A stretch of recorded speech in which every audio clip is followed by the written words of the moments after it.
అందరికీ నమస్కారం. ఇది కొంచెం సున్నితమైనటువంటి అంశం. పార్టీ రిలేటెడ్ కాదు. ఇప్పుడు పార్టీ రిలేటెడ్ కాని విషయాన్ని మాట్లాడేటప్పుడు వెనకాల పవన్ కళ్యాణ్ గారి ఫేస్ కానివ్వండి, లేదంటే జనసేన లోగో కానీ కనిపించకుండా వీడియో చేస్తాను. బట్ ఈరోజు ఇది పార్టీ రిలేటెడ్ కాకపోయినప్పటికీ కూడా వెనకాల లోగో ఎందుకు ఉంచాను, కళ్యాణ్ గారిని ఎందుకు ఉంచాను అంటే, మాట్లాడబోయేటువంటి అంశంలో ప్రతి ఒక్కళ్ళు పవన్ కళ్యాణ్ గారిని బ్లేమ్ చేసేటువంటి ప్రయత్నం చేస్తూ ఉన్నారు. తప్పుదారి పట్టించి ఆయన మీద లేనిపోని బురదను చల్లేటువంటి ప్రయత్నం చేస్తూ ఉన్నారు. కాబట్టి అందులో భాగంగానే ఆయన లోగో ఉంచడం జరిగింది. బట్ ఇది ప్యూర్లీ ఒక సామాజిక అంశం కింద డిస్కషను అని మాత్రమే అనుకుంటున్నాను. నిన్న ఇక్కడ ఏలూరు వేదికగా దళిత క్రైస్తవ సభ జరిగిందని విన్నాను, చూశాను. సోషల్ మీడియాలో కొన్ని ట్రోలింగ్స్ అవి వీడియోస్ వస్తూ ఉంటే చూశాను. పెట్టినటువంటి సభ దళిత క్రైస్తవులకి అన్యాయం జరుగుతోంది అనేది వారి యొక్క ఎజెండా కింద వెనకాల లోగో చూస్తే కనిపించింది. అంటే వెనకాల ఆ సభలో వెనకాల ఉన్న బ్యానర్ మీ పేరు చూస్తే కనిపించింది. కానీ ఒక్కరి స్పీచ్ కూడా దానికి అనుగుణంగా సాగలేదు. మొత్తం అంతా కూడా రాజకీయ వేదిక కిందే మాట్లాడుతూ వచ్చారు. దాంట్లో కొన్ని విషయాలు మనం ప్రస్తావించుకోవాలనిపించింది. ఇది పొలిటికల్ సపోర్ట్ కాదు, పొలిటికల్ అగెనిస్ట్ కాదు. ప్యూర్లీ నేను గమనించినటువంటి కొన్ని అంశాలను మీతో షేర్ చేసినటువంటి విషయం. ఫస్ట్, మతం అంశం మనసుకు సంబంధించింది, సమాజానికి సంబంధించిన అంశం ఇది కాదు.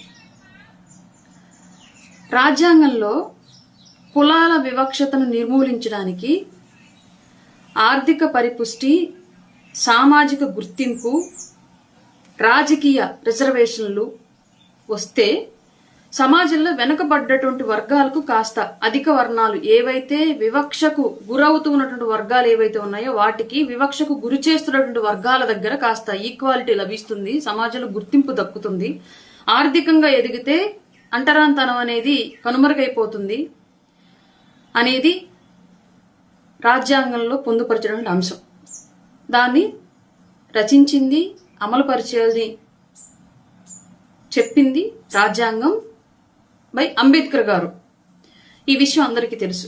అంబేద్కర్ గారు ఏ విధానంతో అయితే కుల రిజర్వేషన్లను తీసుకొచ్చారో ఆ విధానంతోనే అమలవ్వాలి. ఇది చట్టవాదన, రాజ్యాంగ వాదన. ఇది ఇప్పుడు రాజ్యాంగం రాసినప్పుడు క్రైస్తవం ఈ స్థాయిలో ఉందా లేదా అనేది మాకు తెలియదు. అసలు ఉందా లేదా అనేది కూడా తెలియదు. ఇప్పుడు క్రైస్తవం వచ్చింది. క్రైస్తవం యొక్క ఉద్దేశం ఏంటి? కులాలు లేవు, అంతా ఒకటే. కులాలే లేనటువంటి మతాన్ని స్వీకరించిన మీరు అంటరాని కులాలుగా పరిగణించబడుతున్నటువంటి వారికి ఇచ్చినటువంటి కుల సమాజంలో వారి కోసం, వారి అభివృద్ధి కోసం ఇచ్చినటువంటి రిజర్వేషన్లను మీరు ఎలా వాడుకుంటారు అనేది ప్రస్తుత ఆధునిక సమాజం నుంచి వినిపిస్తున్నటువంటి వాదన. అంటే క్రైస్తవ మతంలో కులాలు లేవు కాబట్టి కులాల వివక్షతని రూపుమాపడానికి ఇచ్చినటువంటి రిజర్వేషన్లు మీరు వాడుకోవడానికి లేదు అనేది కనిపిస్తున్నటువంటి వాదన. ఇది మార్పులు చేర్పులైనా నిర్మూలనైనా అన్నీ జరగాల్సింది ఎక్కడ? పార్లమెంటు పరిధిలో జరగాలి, కోర్టుల పరిధిలో జరగాలి, రాజ్యాంగ సవరణల ద్వారా జరగాలి.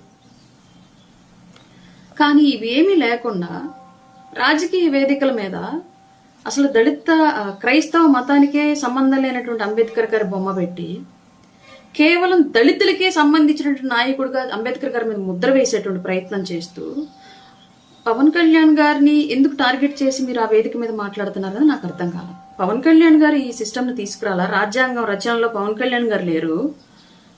ఇవాళ సమీకరణల అమల్లో పవన్ కళ్యాణ్ గారు లేరు. ఇప్పుడు మార్పులు చేర్పులు చేయాలన్నా పవన్ కళ్యాణ్ గారి చేతుల్లో లేదు. పవన్ కళ్యాణ్ గారు ఏమీ ఈ విధానాన్ని వ్యతిరేకించలేదు. పవన్ కళ్యాణ్ గారు ఏమీ ఒక మతాన్ని వ్యతిరేకించలేదు. పవన్ కళ్యాణ్ గారు ఎక్కడా ఒక మతం పట్ల కానీ ఒక కులం పట్ల కానీ వివక్షత చూపించలేదు. పవన్ కళ్యాణ్ గారు చేసే సర్వీస్లో కానివ్వండి, సేవల్లో కానివ్వండి, ఆయన ఇచ్చేటువంటి దాన ధర్మాల్లో కానివ్వండి, ఆయన పరిపాలించేటువంటి విధానంలో కానివ్వండి, ఎక్కడా కూడా కుల వివక్షత కానివ్వండి, మత వివక్షత కానీ చూపించట్లేదు. మరి ఎందుకు మీరు అంత పెద్ద వేదిక పెట్టుకొని అమాయకులైన దళిత బిడ్డలను అందరిని అక్కడికి చేర్చి మీరు ఎందుకు మీ రాజకీయ పబ్బం గడుపుకోవాలని ట్రై చేశారు? నాకు అర్థం కాల. మీరు కొట్లాడాల్సింది ఈ విషయం గురించి పార్లమెంటు స్థాయిలో కొట్లాడేలాగా ప్రభుత్వాల మీద ఒత్తిడి తీసుకురావాలి. లేదా సంబంధిత దళిత ఎంపీస్ ఎవరన్నా ఉంటే వాళ్ళ ద్వారా మీరు బిల్లులు పాస్ చేయించే ప్రయత్నం చేయించాలి. వాళ్ళ వాయిస్ని పార్లమెంట్లో వినిపించే ప్రయత్నం చేయించాలి. రాజ్యాంగ సవరణల కోసం డిమాండ్ చేయాలి. లేదా కోర్టుల ద్వారా ప్రొసీడింగ్స్ చేసుకోవాలి. ఇవి ఏమీ లేకుండా ఎవరి గురించి మాట్లాడాలని, ఎవరిని బ్లేమ్ చేయాలని, ఎవరికి లబ్ధి చేకూర్చాలని చెప్పేసి అనవసరంగా దళిత బిడ్డల్ని నాశనం చేస్తున్నారు.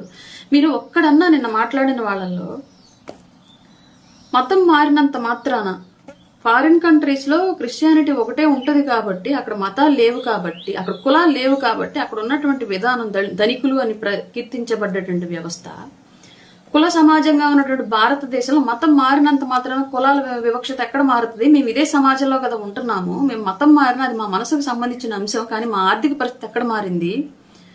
ఇక్కడ మిగతా కుల సమాజం మమ్మల్ని ఎక్కడ ఎంకరేజ్ చేస్తోంది? ఒక మాదిగా వ్యక్తి వచ్చి హిందువుగా ఉన్న బయట అరుగు మీద సీట్ ఉంటది, లేదా క్రైస్తవుడిగా మారిన బయట అరుగు మీద సీట్ ఉంటుంది తప్ప, క్రైస్తవుడిగా మారినంత మాత్రాన్ని తీసుకెళ్లి అగ్రకులాల వాళ్ళు వెళ్ళి కుర్చీ వేసి పక్కన కూర్చోబెట్టుకోవడం, మంచం మీద పక్కన కూర్చోబెట్టుకోవడం చేయట్లేదు కదా.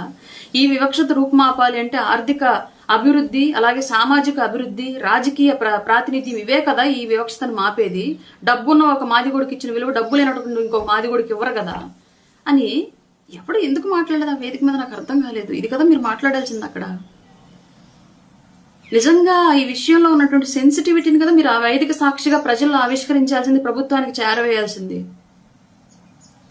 మతం మారినంత మాత్రాన ఆర్థిక పరిస్థితి మారలేదు కదా. మతం మారినంత మాత్రాన కులంతో వేళ్లు ఊనుకుపోయినటువంటి భారతదేశంలో గ్రామాల్లో ఎక్కడా కూడా ఏ మతం మారినా సరే ఆ కులాన్ని అలాగే చూస్తూ ఉంటారు కదా మిగతా కులాలు. ఆర్థికంగా అభివృద్ధి చెందితే డబ్బుకు విలువిచ్చి గౌరవిస్తున్న వ్యవస్థ కదా ఇది. రాజకీయంగా పదవులు అనుభవిస్తూ ఉంటే పవర్కు విలువిస్తున్న వ్యవస్థ కదా ఇది. మతానికి విలువిస్తున్న వ్యవస్థ కాదు కదా ఇది.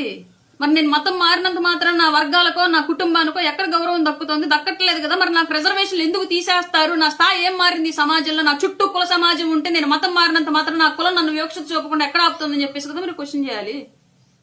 ఇది కదా మీరు అడగాల్సినటువంటి అంశం. ఎవడు దళితుల్ని ఎందుకింత గొర్రెలను చేసి ప్రతివాడు ఆర్థికంగా మీ రాజకీయ లబ్ధి కోసం ఎందుకు దళితులను వాడుకుంటున్నారు ప్రతివాడు? నాకు అర్థం కావట్లేదు. దళిత సమాజంలో పుట్టినవాడు దళితులకు వెన్నుపోటు పొడుస్తూ ఉంటే ఇంకా అగ్రవర్ణాలు ఎక్కడ వాళ్ళని ఎంకరేజ్ చేస్తాయి?